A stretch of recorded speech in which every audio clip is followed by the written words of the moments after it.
Hey everybody, this is Karalyn with Everything Music, and we're here in Cocoa Beach with Frank Gonzales here. He is the bassist for TMI, Twisted Minds Incorporated, for SheepDawgs, and he also has his own solo stuff going on too. So we were going to find out a little bit about Mr. Frank Gonzales here. So we're going to start out with, where are you originally from? Before I get to that, Karalyn, Yeah. I want you to know that I also do a duo with Aaron Rhodes called the Okay. SheepDawgs Duo. Okay. And I also front my own band called Frank and the OGs, and we do fundraisers for down biker fund, things like that, where they can't afford a high price band, but they need somebody to make some music. So, and it's a way to give back to the community. Oh, And that's really cool. That's kind of why I'm here now. But anyway, about my past, I was born in Las Cruces, New Mexico, a land far, far away from here, in the middle of the desert. I'm part of I'm a New Mexican Indian. People come up to me all the time and say, "Oh, are you Hawaiian?" I'm like, "No," but people do call me Maui. My lead singer from Twisted Minds calls me Maui every once in a while. But I was born and raised in Las Cruces. Went to Mayfield High School. I'm proud Trojan. Core Junior High doesn't exist anymore. Then I joined the Army at the age of 17. I was going to ask you that. I thought you were a veteran. Yeah, yes, I'm a veteran. Yeah. And I was a crazy kid. I'm glad I joined the Army. It's one of the best decisions I ever made. I think it kept me out of prison, kept me from going to jail, kept me alive. To be honest with you, I was just a little bit out of control at that age, and it taught me a lot of things, and a lot of things that still stick with me to this day. The discipline, of course, but my underwear drawer is always very immaculate. They do teach you organization. Yes, Yeah. I know when Yeah. my wife puts my underwear away. That's all I got to say about that. I joke about that. Kate. Huh, baby? She's getting red. Yeah. Wow. Okay. But how long were you in the Army? 3 years. I was assigned to several. I was a leg for a long time, which means non-airborne. And then I went airborne, jumped out of airplanes, and got to wow. do that. Mostly, I set up satellite dishes at the end, and had a lot of fun doing that. That's when I kept. I met some of the best friends of my life there, and I still stay in touch. It's funny because my two best friends on the political spectrum, they're like on the opposite sides. Right. But we're buddies. I'm in the middle, they're on the sides, and we're just. It's the way the world should be, you know. Still be friends, but you can have friends on both sides. Yeah. You just know how to respect each other. Yeah. That's what it's about. It Everybody is has what their own beliefs, Absolutely. and respect each other, and you still can be friends. You can. Anyway, just so go back a little bit, I started playing music when I was early teens. My dad bought me a Fender Bullet guitar. It was like a Strat neck with a Telecaster body, but the neck was perfect. So the intonation was perfect. And I'm really sad I got rid of that guitar because there's nothing better than playing a guitar that's always in tune. And so I started back then, and I started my first band called it Kraken. Thought it was just a cool word, from the Odyssey and all that. And I'm 15 years old, 14 years old. My brother was like 2 years younger, and my best friend was a year younger, and we're just a bunch of kids making noise. And I guess since we were kids, they put us in the spotlight really quickly, and we got to play the Enchilada Fiesta, one of the first ones in the early 80s. In New Mexico. In New Mexico, Las Cruces. Okay. They don't have it anymore, sadly. Oh. And every year they used to make the world's largest enchilada. Every year they break the record. Roberto Estrada was the guy. He's one of my dad's friends. So that was the thing. It was, and they closed downtown down. But when he died, it died. And it's it's kind of like when the matriarch of your family dies, or whoever keeps the family together when they die, in life, and people kind of go their own way. That's kind of what happened with that family. Right. Sadly. Right. That's why those things are important. Traditions are important. They should be, Yeah. Kind of keeps everybody together, forms a community, and Absolutely. Yeah. And anyway, I kept playing when I was in the Army. Kept playing music. And Really? That's where I met my buddy Kurt, he plays in Bisbee, Arizona now. Oh, wow. He plays acoustic guitar, and he teaches kids he teaches guitar to all age kids, and including some that got to come over the border. So he's, which side of the spectrum he's on now. But anyway, he's a wonderful human being, but he's got a beautiful heart, one of the most beautiful hearts of anybody I know. And So I played with him in the Army. There's some pictures floating around. Maybe I'll send you one or two you can throw in there and insert in that the would be video. cool. Yeah. And of me playing with short hair, and I was kind of skinny. I weighed 185 pounds. The bass felt like it was bigger than me back then. Oh wow. And now, that's it's cool. opposite. It's opposite now.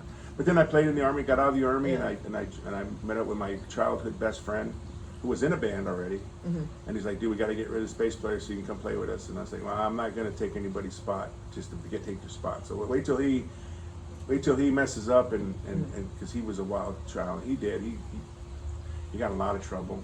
The problem was his dad was the mayor of Las Cruces, but that's another story. Oh wow. Anyway, he played his way out of the band, and they asked me to play, and I became a member of Milky Fly, and we played all around. We sold out all our shows in the local area and hit the road, and it was received pretty well. But then love always breaks up bands. So somebody got married, and guys got wives, and it just happens. And, that band broke up. The evolution of music. Yeah. What type of music were you playing? Well, we were cutting edge back then. We were playing what Linkin Park was playing. Oh wow. 10 years before Linkin Park was playing. So we actually played a show with Chester Bennington, the lead singer from Linkin Park. We opened up for his band at a place called Chocolate Fudge Factory in Hollywood, and we opened up. But what really was not good was my lead singer had a big head, Chester had a big head, and they got into it, and so we weren't one of his favorite bands. But he loved the music. He loved we had a scratcher, a rainbow, and heavy rock. It was in Fresno. They played our music on the radio station, and they called us a cross between it was Slayer meets the Beastie Boys. Oh wow. Yeah. So that's cool. It was very unique. And then about 5, 6, 7, 8 years later, then the DJ started coming with the sounds, and then Linkin Park became one of the biggest bands, and the rest is just Linkin Park, and hold on, what's Fred Durst's band? Oh yeah. How can I not think of that name? I know the song. They're from Jacksonville. Yeah, they're from Jacksonville. Jasper's cousin is Oh, really? Fred Durst. Yeah. So we joke about that on the stage. I even saw them back in the day. There you go. I'm sure you had a good time. I'm sure you had a good time because they're a really fun band to watch. Yeah, yeah. Anyway, this getting old thing, it's for the birds. It's for the birds. I don't remember a lot of it. I'm one of those people that I always try to remember the good things anyway. Right. So when I start forgetting the good things, that's when it's like, But yeah, so we played with Limp Bizkit. Limp Bizkit. Yeah, and we didn't play with Limp Bizkit, but we played that type of music, and then it became huge. And but then my first wife, I met my first wife in New Mexico, and she had a sister married to a doctor here in Cocoa Beach, and she came to grad school at UCF, and we decided to move. I decided to move here to her instead of her moving back to New Mexico. I'm like, we can live anywhere we want, and so we decided to live here. My band did not want to leave; they did not want to leave me, so they said, "Can we come?" I was like, your band followed you? Yeah, the band followed me. That's awesome. I didn't. Wow. I didn't force them. I didn't want to, but we had something going on. That band was called Mama Jamma. We didn't do as much scratching with that band. It was more like melodic rock, like you hear, like Creed, Incubus, and that kind of stuff. That's what that band was. Because fortunately, I've been able to evolve with music because I love music. But if you're not evolving, then you're not growing. And we played here for a while, but then again, life gets in the way. One of my lead singer's girlfriend got pregnant, and it's hard to raise a baby without their family and everything. And so they moved back, and I was bandless for a while. So I started playing with Club Zion, the church. The church in Cocoa Beach. The church in Cocoa Beach, here in Cocoa Beach. And they had me running the beach group. So we go play on the Bible service once a month on the beach. I was the leader, and then that kind of just faded out because we switched buildings and things were just not perfect, and so I just faded out there and went through a phase in my life, and I met my old guitar player from that first band who moved out here from the Mama Jamma. From the Mama Jamma, he never left. Ah. So we ran into each other at that Mexican restaurant, the Old Moon Hut. but now it's the new moon hat. It's the new but it moon used to be hat. the Yeah, old moon yeah, hat. yeah, So, yeah. and he's like, hey man, you still want to jam? I was like, sure, let's start jamming again. So we started jamming, and man, he was. We made some cool music called Monster Hole. Yeah. We made a CD in his little work shed, and it was pretty cool. And then I met Josh Dean from Seed back then, and he asked me, hey man, can you fill in for bass for me? Because he's having problems with bass players. I was like, sure. And so I filled in with Josh for a while, and then my other guy didn't kind of like me playing with him, so he just kind of left. Oh. And everything happens for a reason. Yeah. Everything happens for a reason. And then I started playing with Josh full time, and then me and Josh went our separate ways about 2021. And I gave Aaron Rhodes a call to see what he was up to, and he had just left the No Pressure band. And so him and I created the SheepDawgs. And then Jasper called me up from Twisted Mind and said, hey man, you want to fill in for bass? And they were doing cool stuff like going to Ohio, playing shows in Ohio, which I used to live there. One of my internships was in Cleveland. And so with TMI, we get to go to Ohio every couple of years. Playing with TMI has allowed me to go to Sturgis. Got to play Sturgis. I saw that I've never, but I saw you guys went. That was really It was cool. fun. It was cool. It wasn't perfect by any means because it was our first time. But had a blast. I definitely want to go back. Different conditions, maybe a little bit. Like I had to share a room with my bandmates and my wife, so we slept on this side and they slept on that side, and we put a little barrier wall in the middle. But it's like when you're in your 50s, it's kind of like okay. At this point, some point, I was like 20. Yeah. And my wife doesn't deserve that. She deserves the best. She deserves the best. And if I can really quick, I'm going to interject real quick. Without my wife, then none of this is possible. I'm blessed to be married to the perfect woman. And when I say that, she's perfect for me. And somehow she found me. It's a song by Eric Gales called "She Found Me," and we have a wonderful relationship with that man. He's, in my opinion, he's the best guitar player on the planet. But I'd asked her to marry me a couple times, and she had said no. There was some complications involved. And then we're on the Legends of Rock cruise, and Eric Gales is playing, and I'd never seen him before. And I'm just sitting there, my jaw hits the ground. I'm like losing my mind. I'm watching this guy, and so when you go on a cruise with those Legends of Rock cruises, you get to see who you want to see, and they play like this day, this day, this day. I went to every single show of his. By the end of the cruise, he kind of knew who I was because I'm a little loud, and he likes the loud. He wants you to be loud because he feeds off the energy, and I think that's what some musicians do that, and I'm definitely one of those musicians where you're gonna yell in my face and let's go, let's do this together. Right. Anyway, it was a meet and greet. My wife's like, you should go meet him. I'm like, nah, I'm not. No, it's not me. I'm not that. I'm not a fanboy. But she talked me into it, and I said okay. But so we're waiting in line, and there's all these people with guitar pick covers and guitars and posters and everything to sign, and I'm just sitting there like with nothing, just me and my wife in line. Like I ain't got nothing to sign. And then somewhere in there, God told me you should ask her to marry you now. Wow. So I went up to Eric Gales. She didn't want to go, so she said, "You go. This is for you. This is for you." So I went to Eric Gales, and I said, "Eric Gales, my name's Frank. I met his whole band, met his wife, LaDonna." And I said, "Mr. Gills, I'd like to have your blessing to ask this woman to be my wife." And he's like, "What?" He goes, "Are you messing with me, boy?"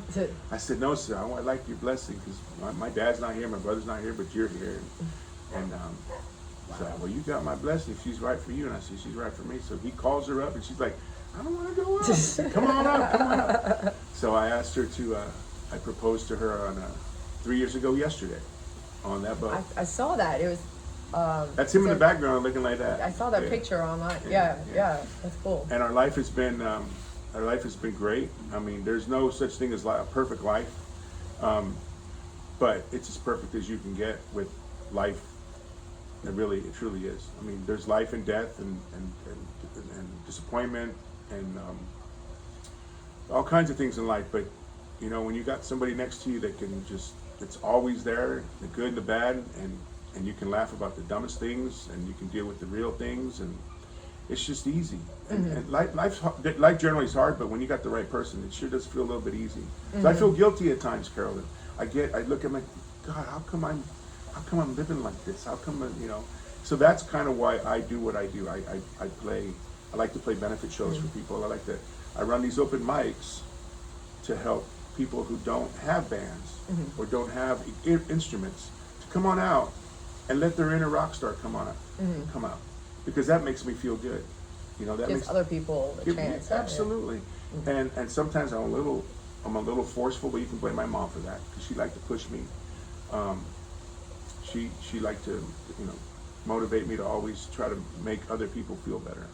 And I'm not talking about codependency. I'm talking about literal love everybody the way that Jesus loves you, and that's kind of the way we live our life. Kate and myself live our life. So. Well, yeah, and I wanted to mention that because you and Kate, like any kind of charity event that's going on in the community, in town, they're always there to help. Like first ones, you guys put them together a lot of times too. It's a lot of work. Yeah, it's a lot of work, but you guys are always like at the forefront of helping other people in the music community that we have here, which is pretty awesome. And you guys like work together like as a couple, awesome. And you're always there for everybody, even like a group or just one person who needs help or something. You guys are just always there, which makes them one of the cool things about them. So in that way, that's why we live life, right? To help others. I didn't realize that 30 years ago or 20, but now in my age, I realize we're here to help everybody who needs it. That's kind of why I feel this country is so torn right now, because not everybody sees that, and there's so much misinformation now with the media, and this is coming from somebody who was a proud member of the Fifth Estate. I was a journalist, but there's just so much garbage out there, and they make people, they manipulate how people think, they manipulate how people live their life, what things to buy, and I don't mean to get on the political train, but that's the media has worn out its purpose for a lot of things, not everything. That we're always going to need a watchdog, because the government will always be the government, but we always need a watchdog to keep an eye on. But there needs to be a little bit more love from everybody, from the right to the left, to the middle left, to the middle right, all that. They just need to realize that we're all here together. We're all here trying to achieve the same things. And if you don't like what I'm doing, then you do your thing. As long as you're not hurting anybody. That's the true definition of liberty. Is freedom to do what you want without affecting anyone, and that's liberty. That's that's what our country was founded on. Amen, sister. It sure was. That's what the original. They came over from England and made that crazy trip across the Atlantic on that boat, and just so that they could at least worship the way they wanted and live the way they wanted. And they took a lot of risk doing that. So we need to keep that. I mean, they risked all that for us, their future generations, to be able to do that, and we need to keep it up. We can't let that go. We can't. And I think media has really affected that. Yes. I think that's part of the reason why podcasts have become so popular, because it's independent from the big conglomerate media companies that are influenced by the politics. So, and that's one reason I started this. Awesome. You know what I mean? To get away from that and let people see real life, like real people like you and me doing that. So sounds good. Yeah. I love talking. I'm not a techie when it comes to music, because I have friends that have 1,000 guitars, 17 basses. I have all those friends. I'm not that guy. But when when you and I were talking earlier about certain things now that we can use to make life easier on stage, I love that. I love that talk. I'm not a big fan of, oh man, you got your new guitar. No, I like the things that make life better. Right. You know what I mean? Exactly. And make life better in a lot of different realms. Yeah. Yes. But so, did you start that kind of segued into. Did you play guitar first before bass, or?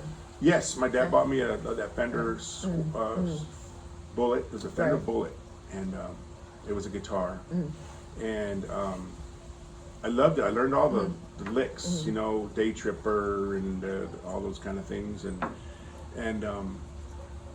but when I came back, when I was in the Army, that's when it happened. The bass. My buddy Kurt he had a American-made Fender Strat, and he wasn't very good then, but he was, you know, good enough, you know. And now he's a maestro. Like he's classically trained. Oh, Went to wow. ASU, got his degree in guitar. But back then, we're just punk kids, and we couldn't have 2 guitars and no bass. So I said, I'll try the bass, and I fell in love with it. I fell in love with the bass. I felt like I could drive it more. If you look at my fingers, they're kind of not made to play guitar. They're very short and stubby, and they're able to. They're a little bit stronger than most fingers, so the bass takes a little bit more dexterity, and it just kind of. I fell in love with it when I was in the Army, 17, 18, 19 years old. I fell in love with the bass. So when I got out of the Army, I called myself a bass player. Like that's what I wanted. That's what you call yourself. Yes, as a that's what I bass wanted to player. do. Okay. I learned a lot of bass lines that I thought were cool from, you know, Black Sabbath, Metallica, Cliff Burton. To me, Cliff Burton is probably my favorite bass player of all time. But I had a friend of mine. He's since passed away. Dave Chavez. He played with the Drones back in Las Cruces. He was so awesome. If he saw me today, he might say the same thing. But he was just driving that bass, and you know, and he played with a pick, and it was. I'll just never forget the feeling that I would get when I watch him, and I just watch how he manipulate the whole realm of the music that's coming out of the band. And you know, they say drums are the heartbeat. Okay, I can believe that. But then bass is probably the blood that's going, because that's filling up the body, you know. Right. And that's kind of how I see it. But yeah, Geezer, Cliff, and Dave Chavez. I just love the way they play. Very simple. There's nothing technical superior about it. Now there's a lot of bass players today, like a friend of mine, David Pastorius, off the chart talent. Like just like God said, hey, you're gonna be special, David. And he is special. He's Christian Shiola, Cocoa Beach, another phenomenal, just off the chart. God gifted him that talent, but that's not the kind of bass that I'm part of. I'm a bassist. They're bassists, but we're totally different. We're 100% different. Right. You know what I mean? Right. And I'm so happy that Christian got a solid gig with Truphonic, because Truphonic is, if not the best band in Cocoa Beach, they're among the, you know, to me they're Hunter original, young. They have the world is their oyster, so to speak, and they got themselves a really good bass player. You know, so is he playing full time with them too? Yes. Okay. Full time, and he does host his open jam every Jonathan's, right? Thursday night, Thursday night, and it's a pro jam. I host my open jam different, pretty much than everybody, because I want people to have choices of how they want to play music. But I like people to feel comfortable. I want them to be comfortable with what the situation is. So I bring all the instruments. I bring a Strat, I bring a bass, I bring mics, PA. I always outsource a drummer, so we have a pro kit there every time. So you do whatever you feel you want to do. You want to play, you want to sing.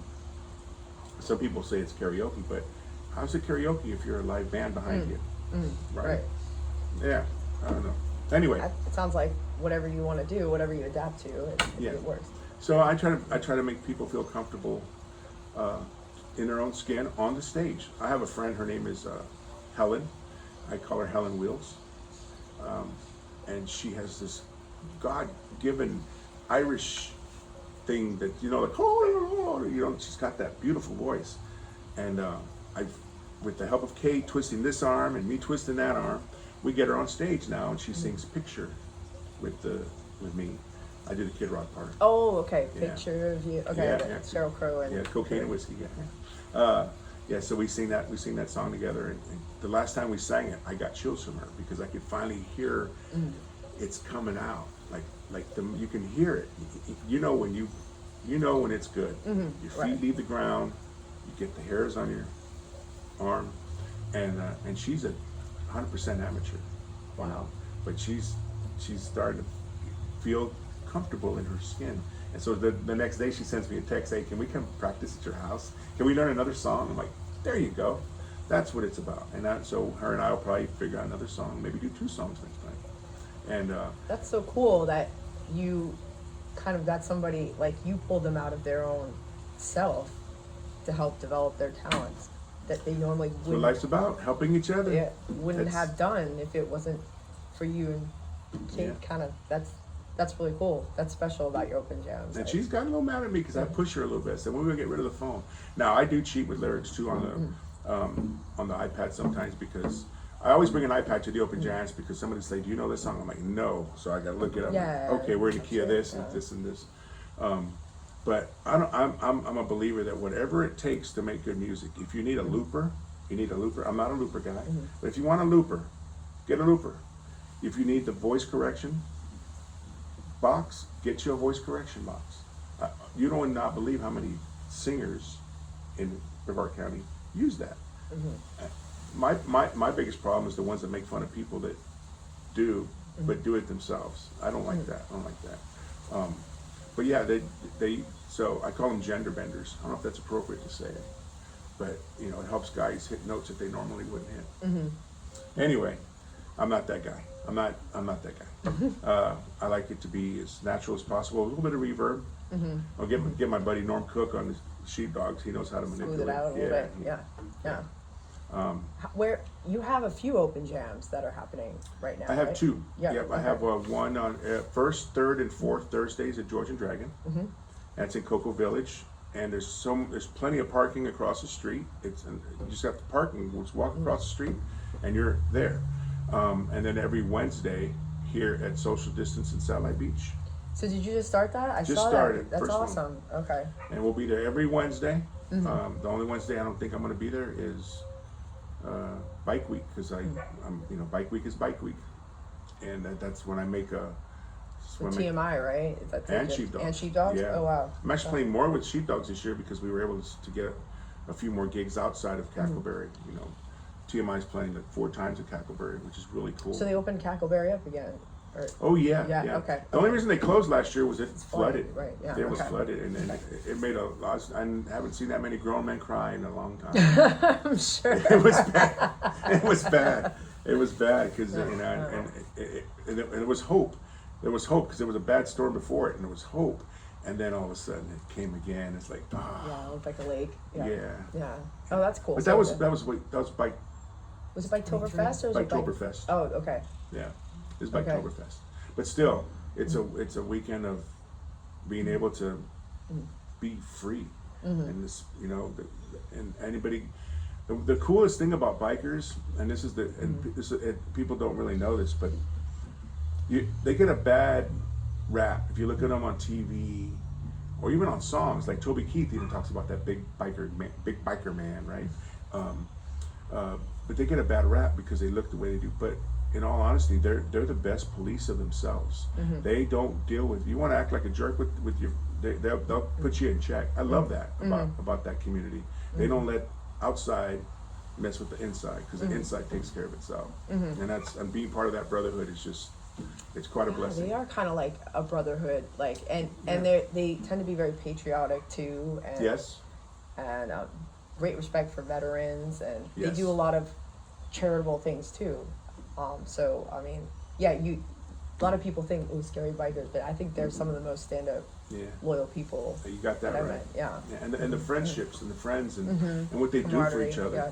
Especially being part of Twisted Minds, we play benefits all the time because when you ride a motorcycle, it's only a matter of time that they're going to get you. You don't see them.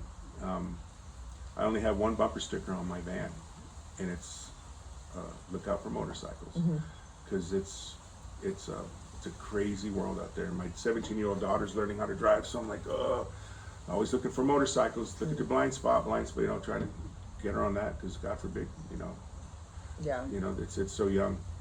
But I would like to mention really quick the Richard Phillips Down Biker Fund. Right. They gave, I think, I know the numbers are going to be wrong, but I think they gave out 115 checks last year. Oh wow. That's $500 checks. It's $500. It's $500. Okay, I didn't. So, know. Wow, that's a yeah. lot. Yeah, that's awesome. So they gave them out last year to people who suffer a major I think they call it traumatic motorcycle accident. And so I'm part of them. So whenever they need my help, I'm always there for them because what they do. It's amazing that to be able to come up with that money. They have some angels working for them. They go to shows. They set up the table. They set up a booth. They have a tent. Yeah. And they run a 50-50. And we got a running joke in Twisted Minds that if anybody wins, you have to give it back. But I told him I'm not. But I always give it to my drummer so he can give it back. Because he's the one always saying, give it back. Like, okay, But sometimes people need that money, you know. Sometimes we can't give it back. I remember, you know, when I won the Nooch Fund the first year, it was a lot of money, but I knew Joey needed that money way more than me. And so I gave it back to Joey on the first Nooch Fund. There's quite a feeling that comes with that. A really good feeling, you know. I'm sure. Yeah. Yeah. So now we're brothers for life. I felt like, you know, I don't mean to sound like I paid him to be my friend, but we're pretty good friends now. Yeah. Yeah. And I'm sure he would do the same. Absolutely. You know. Well, he's from Philadelphia. I don't know. Oh, shout out to the Eagles! Congratulations. That hurt. That physically hurt. But yeah, so I love our scene. I love our bands. They're always evolving. Like we had, Kate and I were blessed to have Love Valley play our wedding. They're not the same Love Valley anymore, but they're awesome. The new Love Valley, they're awesome. They sound a little bit more deady, if you know what I mean. And if you're into that, it's just amazing music. They're really good. And they're all super cool guys too. Yeah, Cat Gut. I don't know if they get any cooler than Cat Gut. He's always wearing his shades and his cut off sleeves. I'm like, what's up, bro? Yeah, Vince. Yeah, and Corey and all them cats and the drummer. I don't know. They changed drummers, but one's got a beard, and then all of a sudden there's no beard. He got a new drummer, but looks just like him without a beard. It's him. Same guy. Same guy. He knows what I'm talking about. Yeah, so we're very blessed to have the. I've always sat on my couch at times with the TV off, and I'm listening to music, and I think about the local scene, and I'm like, man, you know, if some of these cats in Cocoa Beach could just dedicate themselves a little bit more, we could have a little Seattle here. And I'm talking, you know, there's no such thing as a rock and roll business anymore. I don't know if you know about all that. Nobody's making records. No, that train has left the building. But what you can do is you can record 2 or 3 songs and get them out there. Get them on WRRJ. The local radio station will play your stuff if you're in Cocoa Beach. 101.1? No, it's WJR. The one in Cocoa Beach. Oh, the one, okay, that's Keith's. Yes, Keith's. Keith Capizzi. Yeah, his radio station. Yeah. He'll play your music, it's local. And just start. And WFIT with Steve Keller and Steve Keller, his show. Yeah, he does that. Yeah, I'll get on there someday. I'm still, you know, for being my old age, I haven't done a lot of things in Brevard County. One is being on Steve Keller's show, but I've been blessed to do so many other things. But I think people should put out some original music, you know, and just, you never know what's going to happen. And I wish, you know, if I win the lottery or if I get some money, a little bit of money, I'm going to have bands. I'm going to pay for every single band in Cocoa Beach that is worth a darn. And there's a lot of them. I'm going to have them record a song or two. Let's make a Brevard County or Cocoa Beach band's album, and then play it on the local radio station. You know, if we're going to promote Cocoa Beach as a tourism spot, why not music spot? Why not make it? In my opinion, the beach is the #1 asset, but you get good music, it'll pull you anywhere. You go to any venue that has a band like Love Valley playing, people are going to want to go to that venue.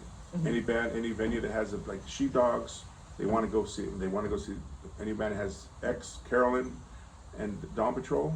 They want to go see Karalyn. The sad thing about me and you, this is very sad, is we're working on Fridays and Saturday nights, so we can't go. I can't go enjoy Karalyn when I want to. So when we do get a chance, and you see me in your crowd, that's where I want to be. You know what I mean? Right. If a band sees me at a show, that's where my wife and I want to be, because we don't get to go out and enjoy live music like that on Friday or Saturday night. And you always plan it out too. It's like, okay, it seems like when you have it a day off, you're like, okay, what band can we go see that day? Right. Yeah. And she'll make a little itinerary too. Okay, so we're gonna have to, we gotta hit Beach Shack first because it closes before Jonathan's. But then, okay, Salty Sisters has this. Okay, so we'll do the Salty Sister, and all it is to me, I call it a beer. Stop for a beer, and then you gotta go to the next one for a beer, and then Johnny's, we finish with the picture. Right. It's like your last place. And a sandwich. A sandwich. But yeah, I love our scene, and I love our people in our scene. It is, and everybody's really supportive of each other. And I think some of the bands that you're talking about, or some of them, actually started at your open jams, right? There's been a couple bands. Right? A couple bands that started at your jams, right? Yeah. Like the Hunker Down one, or maybe George and Dragon too. We've introduced a lot of musicians to each other. Yeah. I'm really proud of my Finding Panacea boys, Chase and Will Burkhalter. Okay. They played my open jam, the Frank OG jam here at Satellite last week, and I was sitting there in awe. My wife was too, and we're just sitting there like, these boys are killing it now. They're killing it because they got Eric on guitar, who used to show up to the jam. They got Herbie Ellis on the bass and Chase on the drums. Chase is a combination of the Pantera drummer and Metallica drummer. He's got that thing going on, and then Will, whose voice just seems to be maturing weekly. His voice is maturing weekly, and he's learning a little bit more of control and dynamics, and they're making him sound so much better. So much better than when they first started. It was like, all right, man, we got to talk about mic distance when you're yelling. You don't want to, the stupid little things when you're young and learning, and now he's seasoned. He's getting seasoned, and seasoning is really good right now. But that's really cool that you kind of nurture them too. You like give them tips. You kind of teach them a little bit. It sounds like Have give to. them It's all part of that sharing that we're talking about. Yeah. And we want everybody to do their best, because in all honesty, we're all gonna go, and it's what you leave. It's not what you take, because you don't take anything with you, right? Except the number of Super Bowls your team wins. That's it. You still suffering? Yes, I am. I am still suffering, and I will suffer. Being a Dallas Cowboy is not the easiest thing in the world. I feel bad for my wife, because she puts up with it, but she's a good sport. She dresses up with her cowboy gear, and she puts the dogs in the cowboy gear for the games, and she wears her cowboy socks, and then if you look at her, when her feet's popped up, it says, I'm watching the Cowboys on the bottom of her socks. It's pretty cool. And so we have fun doing it. It's part of life. It's part of finding your happiness, finding where everybody has a place on this planet. Some people feel like they're misfits. Well, you're talking to misfit number one, man. I felt like this world didn't really fit. I didn't fit here. But then when you with music, oh my goodness, music changes everything. Music, Isn't that really cool? I feel like we're all kind of like, musician-wise, we're all kind of a little bit misfits till we get together, right? Because it's a whole different kind of lifestyle, the hours and days. Like you work weekends more, I mean, granted that weekdays too, but mostly like it's weekends, and it's like, you're up till like 2, 3 in the morning, and 4, 5, 6. Get 4, 5, 6, sometimes, so it's a unique lifestyle too. So which boggles me about you, Karalyn, because you've been in the aerospace industry for many years that I know of, and you hold it down pretty good. I'm an admiration of you. You hear the bugles? I do. We're close to the base. Yes, Yeah. But I'm amazed at what you're able to do with what you do, and I know you have a system, and I know it works for you, and good for you. It's not easy, and now you're adding another podcast, so just be careful. I don't want you to end up like Janis Joplin. Well, I'm older than Janis Joplin, so at least I've surpassed that. Oh, sweet. All right, yes. I mean, yeah, cosmically. What? I lived past 27, I should say. I hear you. Me Yes. too. I thought I was going to die when I was 24. I remember that. And I was doing things that I thought I was going to, and thank God I'm still alive. Yeah, yeah. But look at this, That where we is live. I know, it's Beautiful. pretty awesome. Breeze, sun. Can't get any better than this, especially in February. Oh yeah, we do got the Yeah. Nooch Fest coming up April 5th. That's That's going to be a right. big deal. So That's make right. plans for April 5th. Don't be like Chase and get married on that day. Congratulations, Chase. So when he told me, hey brother, I'm getting married April 5th, I said, what? I said, you know what's happening April 5th? I said, no. And I said, yes. They already had their date. So Chase will be missed, but we'll do a toast to Chase and his beautiful bride. But yeah, April 5th is going to be all kinds of bands. You know exactly. We're going to be playing near each other apparently this year on the stage. I don't know if somewhere in the afternoon we're going to be there. Okay. Then I know Okay. you. So So it's at Jonathan's, so all day long. all day long. Well, it's like in the morning sometime, I think, I right? think I don't. Is it it's 11 or noon, something? 11, Noon? 11, yeah. Is it 11? Yeah. It goes till midnight or whatever it Yeah, goes to. you're going to need to do a podcast, a Nooch Fest podcast. Oh, that would be a good idea. With Jenna and Joey. Yeah, that would be a Jenna good and idea. Joey, oh my goodness. Oh, that would be great. Yes, Yeah. yes. Yeah. They're the two spearheads. From where I sit, they spearhead everything. But You got a cruise coming up too, right? got a cruise, the Brevard Rocks 2 cruise. Close up. Close up. Here again. So this year it's only 2 bands. It's Twisted Minds, Inc. and our brothers from Hypersona are playing on the Utopia of the Seas, the newest cruise ship out of the port. And it's Monday through Friday. You get on it on Monday, you get back Friday morning. So it's like a week off from work, and you get to party with your 2 of your favorite bands. And if you've been on a cruise, you know what to expect. It's relaxing, it's fun. You don't have to worry about anything. If you've never been on a cruise, this would be a great first cruise to go on, because you'll be going on with the people who like to party.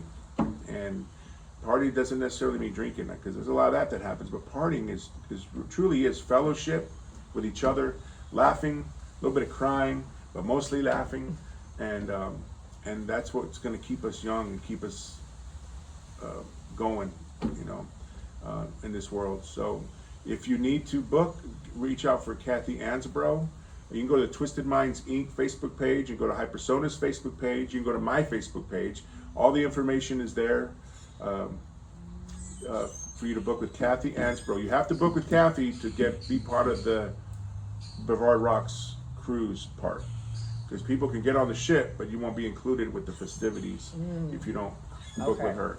Because there's certain things. It's such a big ship that I guess the ship manipulates sections and things like that. So I'll have to put the information on the comment section too. Fair enough. Yeah. Yeah. She's got her number here and email address. Yeah, and Kathy, we call her Skittles, but because of the recent turn of events, Skittles, we found out, were no longer good for you. So I don't know. Red 40 and also, I'm learning these things in life. I just learned that recently that every Fruit Loop color tastes the same. There's no flavor. Like the green doesn't taste like green. The green tastes like red. The red tastes like orange and yellow. Really? And yeah, I know that. I have HD80 HDAF. Have you ever heard of this? That's what I have. That's what you have. And, Okay. and squirrels run in front of me all the time. So I'm like, squirrel. And so I just had a squirrel moment. Oh, okay. Fruit Loops. Fruit Loops. They all taste the same. Now I gotta get some and try them again. Don't waste your money this time. Maybe get you a little box. There's little Yes. dollar boxes. Yeah. My wife has an addiction to, I don't know if I should be saying this to the world, but she has an addiction to cereal. And I always offer to buy her the little boxes, but she's like, don't, because I'll eat them all at once. And I don't think so. I think if I hide them, I could break them out and like stash. you know, but she loves her cereal. Yeah. Fruit Loops. She likes all of it. Yeah. But I know she likes Wheaties. Oh, look at she's blushing. She sit right here. Now the whole world knows. Now she know what to get her for Christmas. Cereal. Oh no. She's gonna get a bunch of them. You know, before we got married, I bought her a box of Wheaties with Serena Williams on the box. And I'll tell you what, the next couple of weeks are pretty good. So, anyway, yeah, I like Apple Jacks, Crunch Berries. Oh wow. The bad stuff. So you guys know what to bring Frank. No. I don't do. I'm not a cereal. I don't know, man. I'm actually. Why don't you get a bunch of Fruit Loops now? Yeah, Fruit Loops. That'd be interesting. Anything you want to add, baby? Okay, she's red. She's red as a beet over there. She's all blushing. You can hear the jets. Yeah, we are close to Patrick Air Force Base here. Space Force. Yeah. I mean, I work there. I should say, right? Hear my dog. My dogs are barking. They want to get on the plane. Take a ride. So when are you going to put out some original music? Actually, I had some for a long time. Okay. And I made with like the first version of my band back years ago, and we recorded it at Studio 101 with Brendan. And I have a bunch of the CDs that sit in my closet, and they have a nice cover to them. So I'm like, with this version of the band, we hadn't played them in a while, just I don't know why. And then I brought it back out. My mom was like, "You gotta do something with those CDs." You do. And so it's your band. Yeah. And I'm like, you kind of like go through phases, right? And you're like, I don't know if they're so good. But then I listen to them again. I'm like, they're not that bad, actually. Maybe I'll bring them out and tweak them. You know what I mean? So I'm kind of working on that now. We had this version of the band. Last week we worked on one of them, so we'll start playing it out. I can't wait now. Yeah, thank you. Yes. Thank you. So that's the beauty of it. Yeah. So I would challenge you as a musician and as your friend to at least play one Karalyn song a show from now for the rest of your life, because you know what, it's all about you.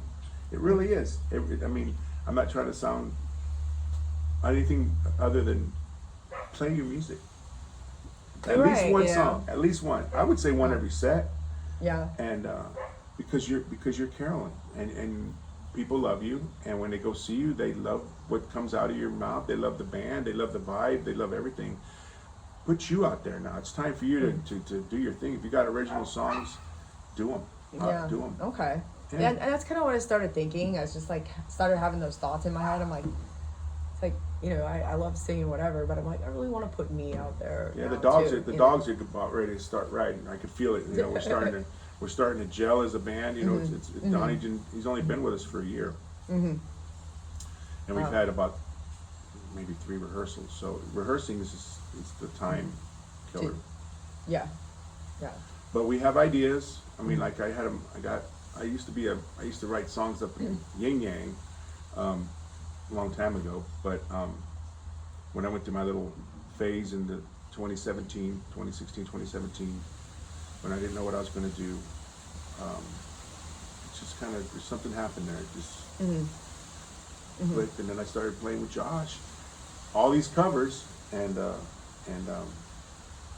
it was, I had fun doing it. So when you're having fun doing other things, I always go to the wayside. But I think I'm back ready to start making music with my brothers, and even Twisted Minds. I really want to write with them. It's just a matter of time. Ricky works in the aerospace industry as well, and Chris works in Orlando, and Jasper works in Palm Bay. So it's like getting everybody together. Right. And we do meet once a week. We try to, but we're generally trying to learn new material.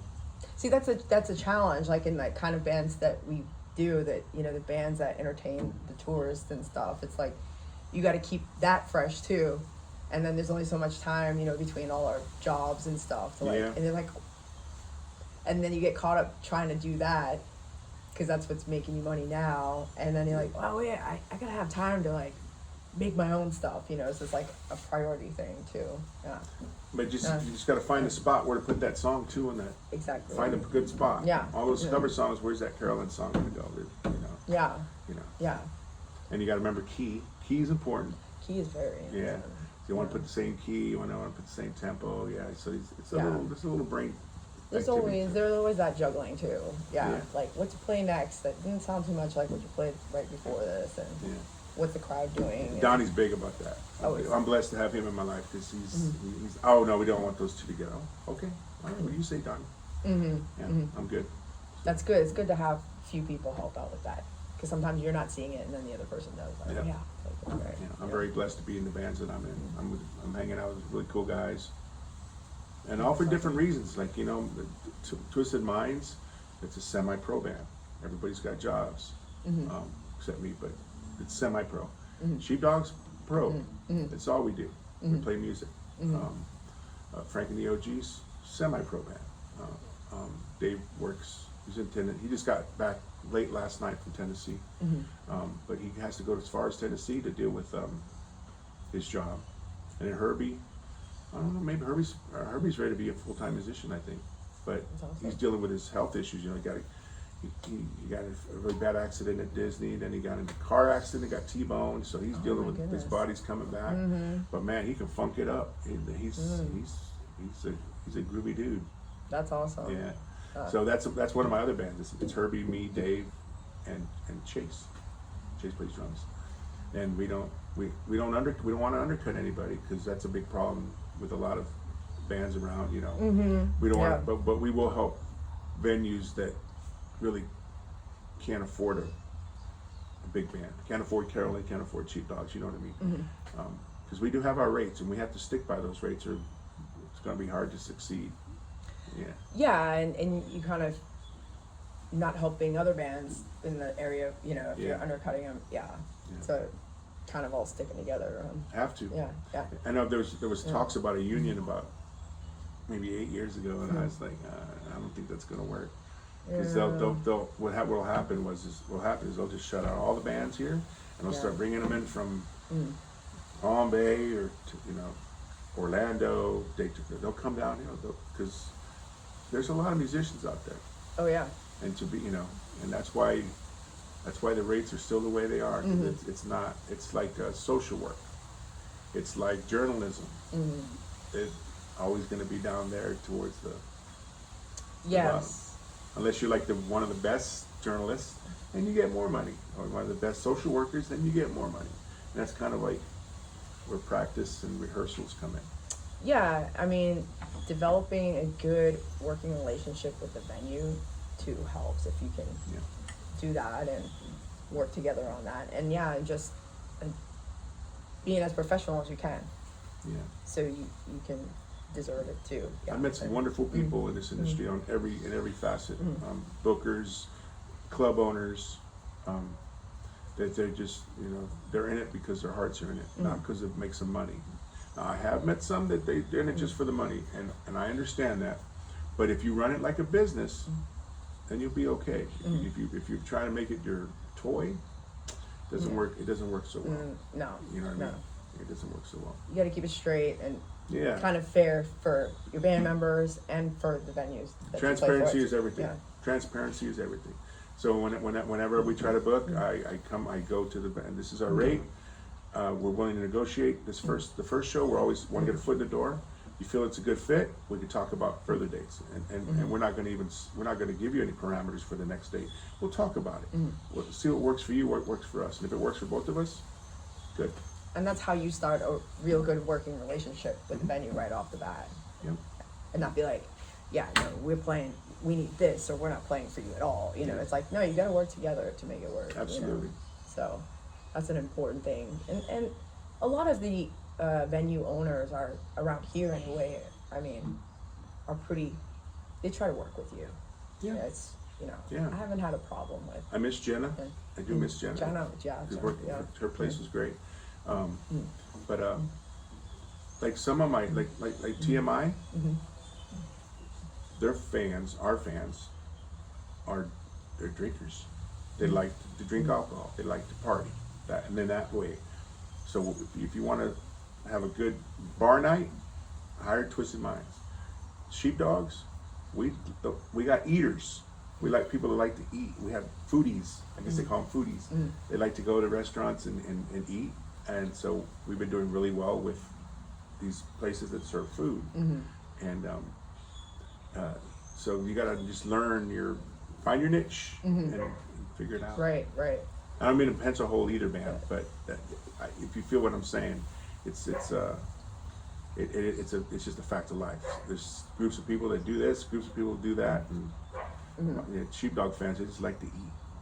I can't believe how much they spent on food yesterday. Oh wow. It blew my wife told me. That's I said, awesome. holy cow, that's a lot of money. The venue is. But when you super you know happy. you only live once, you got to eat well. True. Yeah. Try everything. Yeah. And like that, I know the TMI fans, they follow you guys everywhere. Like Yes. One Very time loyal. a few months ago, I was at the Beach Shack and they were playing. I think you were like, you had a substitute that day or something, so I didn't see you. But that whole bar was filled with all TMI fans that came from Palm Bay, like, and then they're like, be careful driving home. But it was like almost all there. It's pretty amazing. I'm like, wow, that's really cool. And it's like midnight and they're like sticking around for the whole show. And I was like, that's impressive. They got their DDs, their designated drivers. And that's important. If you want to party right. But yeah, so I got a thing with I'm so blessed to play with both bands, but Jasper and I have a really great thing going on. If I book a date with the Dogs, then it doesn't take TMI off the table, but it means that I'm with the Dogs. And same with the Sheepdogs. If I book a date with TMI, then I'm with TMI that night. And it seems to be pretty balanced. That's good. You can balance that out. Yeah. That's good. I have made a mistake before, and it might have been who knows, it might have been that night that you were there, but I had a gig with the Sheepdogs, but I had another one with TMI. But the Sheepdogs gig canceled because the venue closed. But I never told them that the venue closed, I'm available. So I'm like, where are we playing tomorrow, guys? Like, you're not playing tomorrow? I was like, oh yeah. That was my mistake. It was still on the calendar, and I was like, all right. And I'm not going to take food off anybody's table. If you're, it is what it is. So, and I want to thank Rags for filling in for TMI. He's made life really a blessing because he plays bass when I'm not there. He plays guitar when I am. Oh, that's awesome. Yes. Oh, that works out really good. When it's a full band, it's a 5-piece. Oh, that's awesome. And it sounds good with stuff like Metallica, well, I'm sure, Pantera, or excuse me, Megadeth.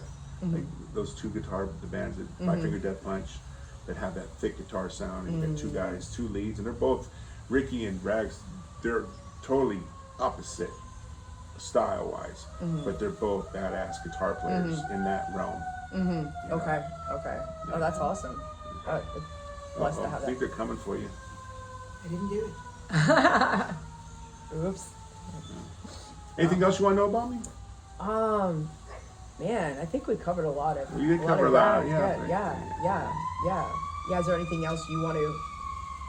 No, I just feel like I'm the most blessed man on the planet. I really do. I feel like the life is short, and it's getting shorter, and you got to figure out how to live your life, and how to love your life, and how to let others live their life. And once you do that, I think you're going to be okay. And that's kind of my mantra: live, love, let live. Just let's go about it peacefully. I'm not digging a lot of my friends right now who are so, I'm going to say it, they're closed-minded, and they're not just, they think because this is this way, then it's that way. Or this is this way. No, it's your perceptions are all off. I think the perceptions have been tainted, and now perceptions of the world are just skewed. You think this guy's a bad guy. You think this woman's a bad one. And it's everybody. Nothing's perfect, and you got to kind of let God. And I think that's it. Just let God. Just want to be religious. I'm not a religious person. I'm spiritual, but I'm not religious. So just let God, and just pray for the best. And if you need to do things to make yourself feel better, do them without affecting anybody else. And that includes offending people. You don't need to offend somebody. If they don't agree with you, or they're not wearing something you like, you could ignore it, or you could say, hey man, what's up with that? Like, I see Eagles fans all the time with their Eagles crap. And I'm like, why are you wearing that garbage? Why are you wearing that garbage? And so if people would just take life as like sport, more like sports fans, and realize that we're all in it together, and these guys that don't even care about how we feel, they truly don't. They don't know who I am. They don't know who anybody is. But if they treat life a little bit more like that instead of Taking everything so personal. yes, Yeah. yeah. Mm. Like Yeah. people freak out because I love my owner so much, Jerry Jones, and I know Cowboy fans. A lot of them hate him, but guess what? He owns a team. He's the guy that paying the bills. He's Makes it happen. Yeah, he makes it happen. Yeah. So it is what it is. You can't. Now, do I get sad when we lose? Yes. But do I smash TVs against the wall? No. No. Do I kick the dog? No. In fact, I don't even know what I do when I get sad. Do I just get sad? I don't even know. But I get, I'm worried about it. yeah. You know, it's just, but then you realize that they have nothing to do with your life. It's absolutely nothing. Whoever's president, does it really affect us? Does it? Like, hold on. There's going to be people out there, yep, it's going to affect this and that. Okay, whatever. If you think so, then you do what you got to do to fix that, okay? Without offending anybody. Do it. You go ahead. And it's just it's a wild, wild world. Totally wild, wild world. Like the song. Yes. What's his name? Shamouf? Shamouf? Yeah, that's right. He kinda Stevens. Yeah, Stevens. Cat Stevens. Yeah. But he changed his name. And he changed it to Youssef. Yeah. Youssef, something. yes. Yeah. Anyway, yeah. I used to not like him at all. I used to hate his music. And now I think he's a genius. I just hear him and I hear his songs. I'm like, why didn't I hear that before? Like, why didn't I hear that? Oh, it's so good. That's so good. And I'm not a hippie. Mm-hmm. I'm not a hippie. But I'm starting to see a little bit of that coming. It's coming through. It's breaking through. Like I said, it's like phases, right? Yeah. We all go through phases, and yeah. But yeah, because I was back in my late teens, 20s, and 30s, I was straight metal, hard rock, metal, boom, boom. And now, but I've always loved good songs, country, pop, anything that, when I say good, I mean that made me feel good. Sometimes music's bad and it makes you feel good. Well, then, is it good music? Yeah, because it makes you feel good, even though it's bad. But like Gangnam Style, that song that broke YouTube for a day. You know, it's Gangnam Style. It had so many views it broke YouTube because they weren't prepared for that many. Oh wow. Anyway, that's just a ridiculous song. Yeah. But does it make people feel good? Obviously, it does.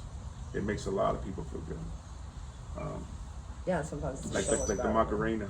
Oh, See, I'm not a fan of the Macarena, but sometimes, okay, all right, Macarena. So, you know, it is what it it is. puts you in a good mood. Yeah. Yeah, Or yeah. touches you somehow. Yeah, somehow just reaches your heart and soothes your soul, cuts the edges off of things. Whatever kind of music that is, then it's good music and listen to it.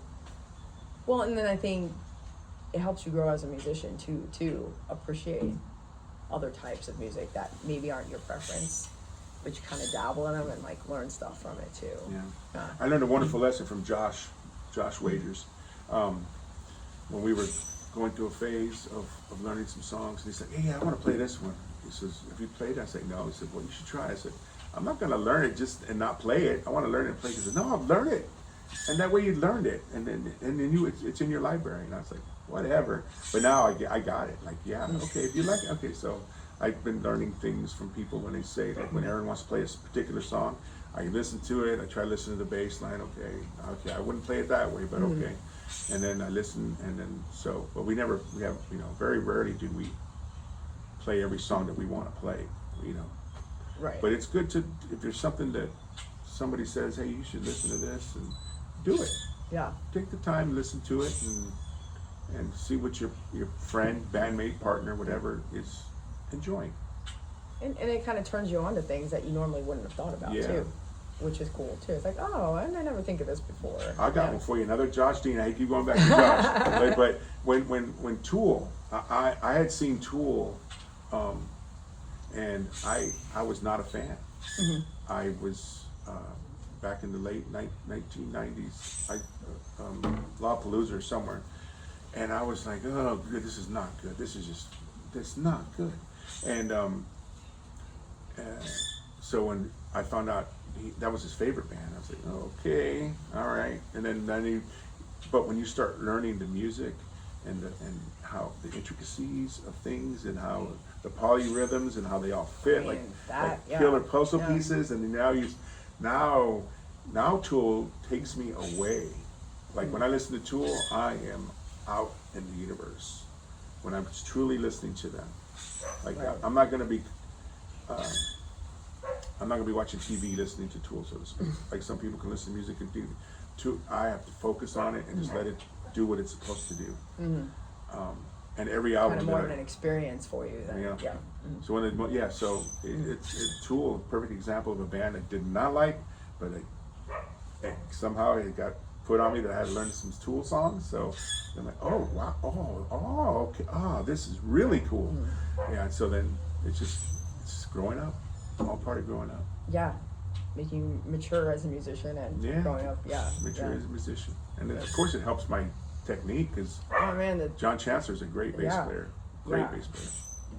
Not my kind of bass player. Yeah, it's not my style. Again, you got all these different styles of basses, and I like to think I got my own, and I've been building my own because of who I am and what I played and who I played with. I got my own little style, and that comes out the most in the SheepDawgs because playing that music is just straight freedom.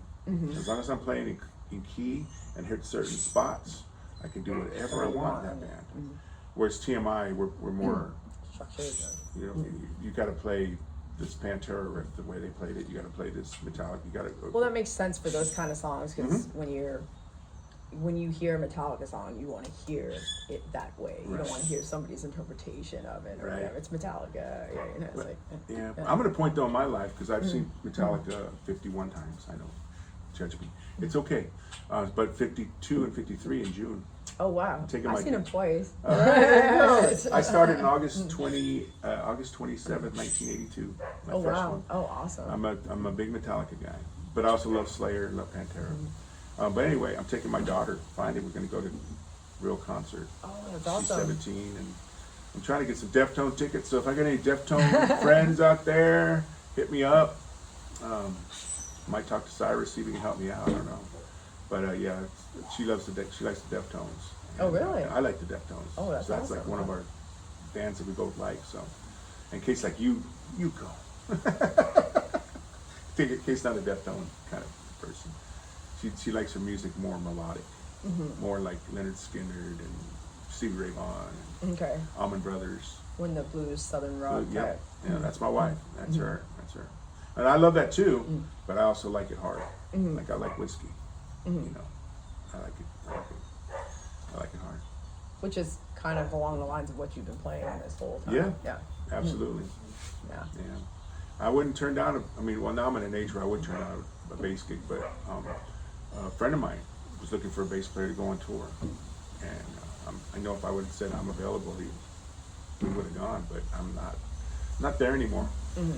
There's a lot of young cats here in Cocoa Beach that probably could thrive with something like that. You kind of like what you're doing. I'm loving what I'm doing. I'm living the perfect. I get to do an open jam on Wednesday, open jam on Thursday. Excuse me. Sometimes, on that second Thursday that I don't play Georgia Dragon open mic, I usually play a solo show somewhere, and it's usually at Patty Cassidy's. So she hires me every second Thursday, and that turns into a party every night. On a Thursday night, turns into a party at Cocoa Beach outside the Gauntlet,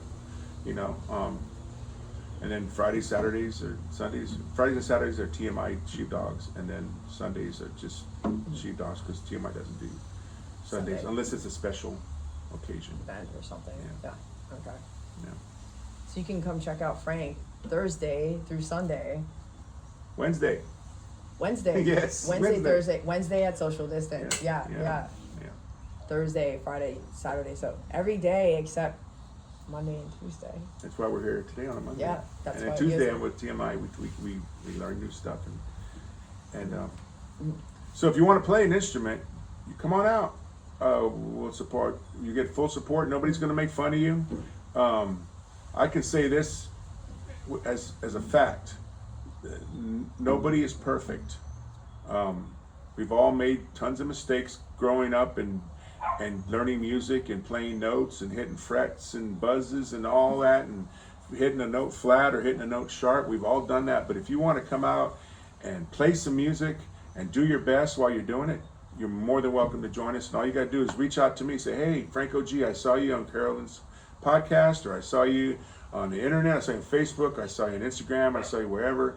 I want to play. Can I play guitar for this song? Sure. I don't have a guitar. Well, we got a guitar. I don't got an amp. We have an amp. If you want to do it, and you can do it, and we'd love to have you. It's the more the merrier, and we don't force people to do things that they don't want to do. That's the deal. So if you're comfortable, as long as you're comfortable, we're comfortable, and we just want to have a good time. That's what life's all about.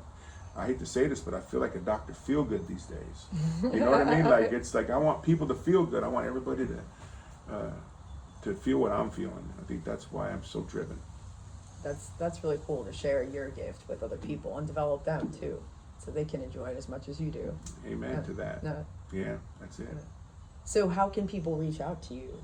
Well, I'm on Facebook, Frank OG Music on Facebook, and that Facebook page has everything I do. It has Twisted Minds calendar. It has SheepDawgs calendar. It has my solos, my duos. Frank and the OG's on there. Any kind of gig that I'm playing, anywhere I'm playing, it's on Frank OG Music, one word. And my phone number's on there. So if you want my phone number, you can get it. Call me on Facebook.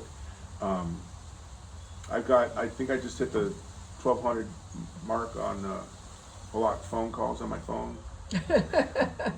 Because sometimes the wrong people get the phone number and you got to block the phone. I wish I would have known this a long time ago. I would have kept my own number. But yeah, so my number's out there, and if I don't answer your call, when you call, I'll return your call. Leave me a message. Don't have a problem doing that. Life is short, people, and it's only getting shorter.